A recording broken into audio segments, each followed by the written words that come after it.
अध्याय 4 द्विघात समीकरण। द्विघात समीकरण में लेते हैं वस्तुनिष्ठ 31।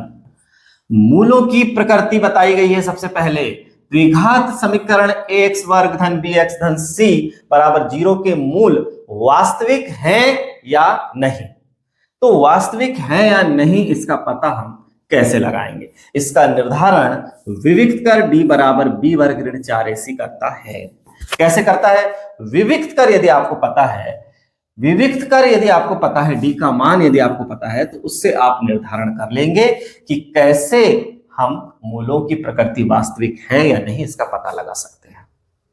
देखिए, दो भिन्न वास्तविक मूल होते हैं यदि d इज ग्रेटर देन 0। यदि विविक्त कर b वर्ग ऋण 4ac का मान शून्य से बड़ा है, शून्य से बड़ा है यानी हम ध्यान रखें कि धनात्मक मान यदि प्राप्त हुआ है किसका? b वर्ग ऋण 4ac यानी विविक्त कर d का मान यदि हमें धनात्मक प्राप्त हुआ है तो दोनों मूल वास्तविक एवं असमान होंगे, वास्तविक एवं भिन्न भिन्न होंगे या दो भिन्न वास्तविक मूल होंगे। चलिए दूसरी स्थिति, दो बराबर वास्तविक मूल होते हैं यदि यही विविक्त कर का मान यानी b वर्ग ऋण 4ac का मान यदि शून्य हो जाए, ना धनात्मक ना ऋणात्मक, यदि शून्य प्राप्त हो जाए तो हम कहेंगे कि दो बराबर वास्तविक मूल होते हैं। तीसरी स्थिति है कोई वास्तविक मूल नहीं होता। यदि कोई वास्तविक मूल नहीं होगा यदि b वर्ग ऋण 4ac का मान शून्य से भी छोटा हो जाए, मतलब ऋणात्मक हो जाए। यदि b वर्ग ऋण 4ac का मान धनात्मक होता है तो दो भिन्न वास्तविक मूल होते हैं। यदि विविक्त कर का मान शून्य होता है तो दो बराबर वास्तविक मूल होते हैं, और यदि विविक्त कर का मान ऋणात्मक होता है तो कोई वास्तविक मूल नहीं होता। इस तरह से हम मूलों की प्रकृति का निर्धारण विविक्त कर के आधार पर करते हैं बच्चों। चलिए अगला है हमारा समीकरण दिया हुआ है x वर्ग धन x ऋण 1 के मूलों की प्रकृति होगी। एक समीकरण हमारे पास दिया हुआ है x वर्ग धन 1 ऋण 1 तो धन x ऋण 1 बराबर 0। इसके मूलों की प्रकृति कैसे निकालेंगे? तो सबसे पहले लिख लेते हैं हम समीकरण x वर्ग धन x ऋण 1 बराबर 0। फिर लिखते हैं उपरोक्त समीकरण की तुलना व्यापक द्विघात समीकरण से करने पर। व्यापक द्विघात समीकरण से आप करेंगे तो a बराबर 1 प्राप्त होगा, b बराबर भी 1 प्राप्त होगा और c बराबर ऋण 1 प्राप्त होगा। देखिए x वर्ग का गुणांक 1, x का गुणांक 1 और अचर पद ऋण 1। तो व्यापक द्विघात समीकरण से तुलना करने के बाद हमें निकालना है विविक्त कर b वर्ग ऋण 4ac की वैल्यू। तो रख दीजिए, b के स्थान पर आएगा 1 का वर्ग ऋण 4, a के स्थान पर आएगा 1 और c के स्थान पर आएगा ऋण 1। तो ये हो गया 1 ऋण ऋण 2 बार होने से धन 4, क्या हुआ? 5 प्राप्त हुआ। अब ये जो d का मान हमें क्या प्राप्त हुआ? 5 प्राप्त हुआ। कैसा है? धनात्मक है। धनात्मक है यानी यह मान 0 से बड़ा है। जब d का मान 0 से बड़ा हो गया है अतः समीकरण के दो भिन्न वास्तविक मूल होंगे। यानी मूल तो रहेंगे लेकिन दो अलग अलग रहेंगे। मान लो पहला मूल 2 है तो दूसरा मूल 5 हो सकता है, पहला मूल 3 है दूसरा मूल ऋण 3/2 हो सकता है। इस तरह से दो अलग अलग मूल होंगे और वास्तविक होंगे। ऋणात्मक भी हो सकते हैं, धनात्मक भी हो सकते हैं, लेकिन वास्तविक होंगे। करणी के रूप में भी हो सकते हैं लेकिन दो भिन्न वास्तविक मूल होंगे। ठीक है बच्चों, 33वें नंबर पर है किसी द्विघात समीकरण में चर की अधिकतम घात 2 होती है। नाम है द्विघात। द्विघात यानी दो घात वाला समीकरण। तो द्विघात समीकरण में चर की अधिकतम घात कितनी होती है? 2 होती है। अब इसी प्रकार आ गया कि किसी त्रिघात समीकरण में चर की अधिकतम घात कितनी होती है? त्रिघात समीकरण में 3 घात होगी। लेकिन किसी एक घात समीकरण में चर की अधिकतम घात एक होती है, उसको हम बोलते हैं एक घात के समीकरण को रैखिक समीकरण। ये बस ध्यान रखना है, एक घात वाले समीकरण को रैखिक समीकरण, दो घात वाले समीकरण को द्विघात समीकरण, तीन घात वाले समीकरण को त्रिघात समीकरण। तो हमें एक घात, दो और त्रि तो दो और तीन पर आधारित है, द्विघात त्रिघात, लेकिन एक घात वाले को रैखिक। इसी तरह से बहुपद के लिए भी हम ध्यान रखेंगे, एक घात के बहुपद को रैखिक बहुपद, दो घात के बहुपद को द्विघात बहुपद और तीन घात के बहुपद को त्रिघात बहुपद कहते हैं। बच्चों ये अति महत्वपूर्ण है, परीक्षा में पूछे ही जाते हैं। 34वें नंबर पर है, यदि 1/3 वर्ग समीकरण x वर्ग धन के x ऋण 5/3 बराबर 0 का एक मूल है तो k का मान 4/3 14/3 होगा। कैसे होगा ये हमें देखना है। 1/3 मूल है, मूल है का मतलब एक समीकरण हमारे पास है x वर्ग ऋण धन के x ऋण 5/3 बराबर 0, इसका एक मूल है यानी x बराबर 1/3 है।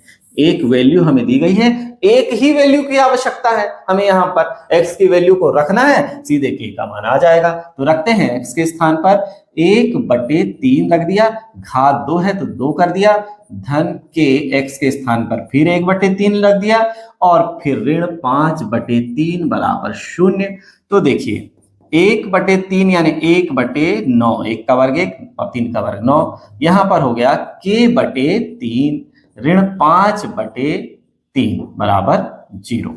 जब हम इसे हर समान कर देंगे, इसके बटे में 9 है, इसके में 3 है, इसके में 3 है, सब में 9 करना है तो हर समान किया तो एलसीएम आया 9, 1 आ गया, यहाँ 3 का ऊपर नीचे गुणा कर दिया तो 3 के, यहां पर 3 का ऊपर नीचे गुणा किया तो 15 बराबर 0। तो हमें प्राप्त हो जाएगा, यहां पर 15 में से 1 जाएगा तो ऋण 14 धन 3 के बराबर 9 का 0 से गुणा होगा तो 0 हो जाएगा। तो हमें क्या प्राप्त हो जाएगा यहां देखते हैं, 3 के बराबर ऋण 14 का पक्षांतर उस तरफ कर देंगे तो ये 14 हो जाएगा और के बराबर हमें प्राप्त हो जाएगा 14/3। इस तरह से बच्चों हमें के का मान प्राप्त हो जाएगा। यह सवाल में भी पूछा जा सकता है, वस्तुनिष्ठ में भी पूछा जा सकता है। आगे 35वें नंबर पर है के किस मान के लिए, के किस मान के लिए वर्ग समीकरण x वर्ग धन 2 के x धन के बराबर 0 के दोनों मूल बराबर होंगे।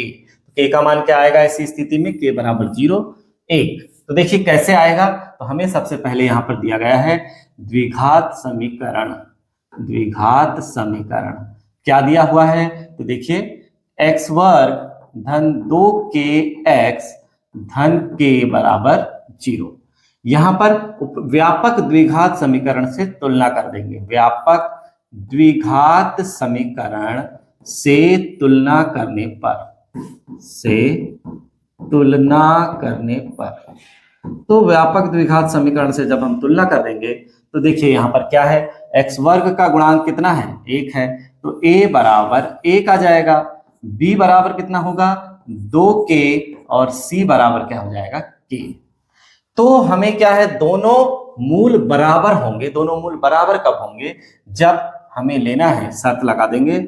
शर्त क्या है, शर्त दोनों मूल बराबर होंगे यदि, दोनों मूल बराबर होंगे यदि। कब होंगे दोनों मूल बराबर, कब होंगे जब विविक्त कर यानी b वर्ग ऋण 4ac का मान 0 होगा। अब हम जैसे इस शर्त को हमने लगाया तो हम सीधे मान रख देंगे, b का मान कितना है 2k, उसकी घात कितनी है 2, ऋण 4, a का मान कितना है 1, c का मान कितना है k बराबर 0। तो ये हो जाएगा 2 दूनी 4k वर्ग और ऋण 4k उधर जाकर हो जाएगा 4k।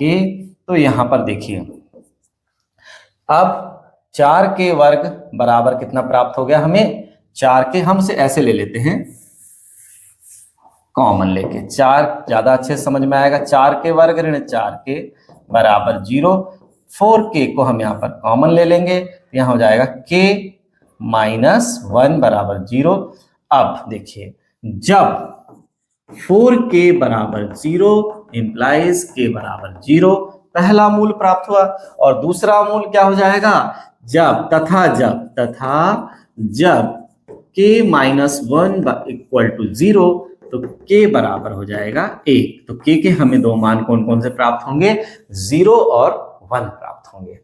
अगला है द्विघात समीकरण 3 करणी 2x वर्ग धन 10x धन 3 करणी 2 बराबर 0 के विविक्त कर का मान 28 होगा। कैसे होगा तो देखते हैं। विविक्त कर का मान हम निकालते हैं तो होगा द्विघात, क्या दिया हुआ है, द्विघात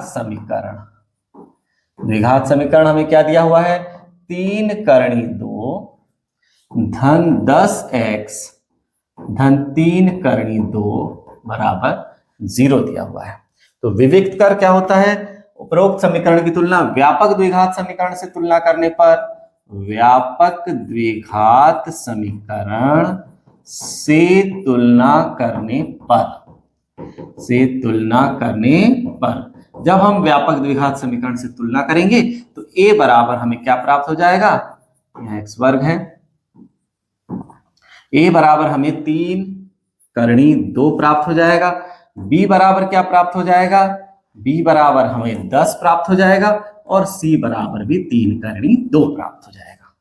इन मानों को अब हम सूत्र में रख देंगे। सूत्र क्या है, विविक्त कर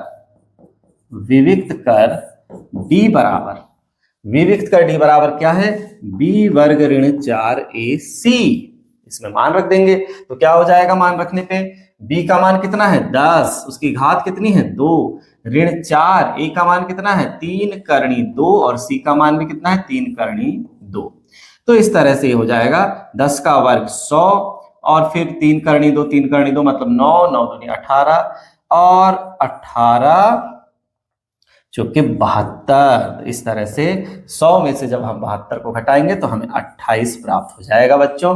इस तरह से यहाँ पर हमें विविक्त कर का मान कितना प्राप्त होगा, 28 प्राप्त होगा। लेते हैं अब अगला वस्तुनिष्ठ। 37वें नंबर पर है द्विघात समीकरण 2x वर्ग ऋण 6x धन 3 बराबर 0 के मूल वास्तविक एवं भिन्न होते हैं। इस तरह से मूल वास्तविक एवं भिन्न होंगे, कैसे पता चला हमें विविक्त कर से ही पता चलेगा। फिर इस तरह का भी हल हमें करना है। तो सबसे पहले हमें क्या करना है, ये प्रश्न सवाल के रूप में भी पूछा जा सकता है। द्विघात समीकरण क्या है, द्विघात समीकरण हमें ज्ञात, तो 2x वर्ग ऋण 6x धन 3 बराबर 0, ये द्विघात समीकरण हमें प्राप्त है। और इसमें अब हम क्या कर लेंगे, व्यापक द्विघात समीकरण से तुलना करने पर, व्यापक द्विघात समीकरण से तुलना करने पर जब हम तुलना कर लेंगे तो हमें क्या प्राप्त होगा, a बराबर 2 प्राप्त होगा, b बराबर ऋण 6 प्राप्त होगा और c बराबर 3 प्राप्त होगा। देखिए a बराबर 2, b बराबर ऋण 6 और c बराबर 3 प्राप्त होगा। तो विविक्त कर का सूत्र क्या है बताइए, विविक्त कर d बराबर b वर्ग ऋण 4ac है। विविक्त कर d बराबर b वर्ग ऋण 4ac, सारे सवालों के हल विविक्त कर से ही निकल रहे हैं। तो देखिए b के स्थान को खाली कर देंगे, घात 2 है तो 2, ऋण 4 a के स्थान को खाली किया, c के स्थान को खाली किया। अब इनके मानों को रखेंगे, b का मान है ऋण 6, a का मान है 2, c का मान है 3। ऋण 6 का वर्ग, ऋणात्मक संख्या का वर्ग भी कैसा होता है, धनात्मक होता है। तो यहाँ हो जाएगा 36, फिर 3 दूनी 6 और 6 चौके 24, तो यहाँ पर कितना प्राप्त हो जाएगा, 12 प्राप्त हो जाएगा बच्चों। तो 12 प्राप्त हो जाएगा जो कि कैसा है, धनात्मक है, जो कि कैसा है, धनात्मक है। अब b वर्ग ऋण 4ac का मान धनात्मक है, इसका मतलब मूल वास्तविक एवं भिन्न होंगे। नेक्स्ट 38वें नंबर पर है द्विघात समीकरण में मूलों की अधिकतम संख्या 2 होती है। द्विघात समीकरण में मूलों की अधिकतम संख्या कितनी होती है, 2 होती है। अभी बताया मैंने त्रिघात समीकरण में मूलों की अधिकतम संख्या 3 होती है। रैखिक समीकरण में देखिए मूलों की अधिकतम संख्या 1 होगी, एक ही मूल होगा, है ना। हमें ये ध्यान रखना है कि अधिकतम घात यदि 1 है तो समीकरण रैखिक है, अधिकतम घात यदि 2 है तो समीकरण द्विघात है, और अधिकतम घात यदि 3 है तो समीकरण त्रिघात है। आगे देखिए हमें हमारे पास समीकरण है x ऋण 1 पूरे की घात 2 बराबर 0 के हल होंगे। क्या होंगे? x बराबर 1 होंगे। देखिए कैसे होंगे, क्या हो जाएगा, इसे हम लिख देंगे x ऋण 1 पूरे की घात 2 है तो x ऋण 1 गुणा x ऋण 1 बराबर 0। जब पहले वाले x ऋण 1 बराबर 0 रखेंगे तो x बराबर 1 होगा, तथा जब दूसरे वाले x ऋण 1 को हम 0 के बराबर रखेंगे तो भी x बराबर 1 होगा। तो समीकरण के जो मूल होंगे x बराबर 1 1 प्राप्त होंगे। अब हमारे पास 40वें नंबर पर है। 40वें नंबर पर देखिए एक समीकरण px बराबर 0 है जहां px घात 2 का बहुपद हो समीकरण कहलाता है। सही बात है, घात 2 के बहुपद को जब हम 0 के बराबर कर देते हैं तो वह रैखिक द्विघात समीकरण कहलाता है ना। द्विघात समीकरण, द्विघात बहुपद को यदि हम 0 के बराबर कर देते हैं तो द्विघात समीकरण हो जाता है। हमारे पास px एक द्विघात बहुपद था, इस px को जब हमने 0 के बराबर लिख दिया तो ये द्विघात समीकरण बन गया।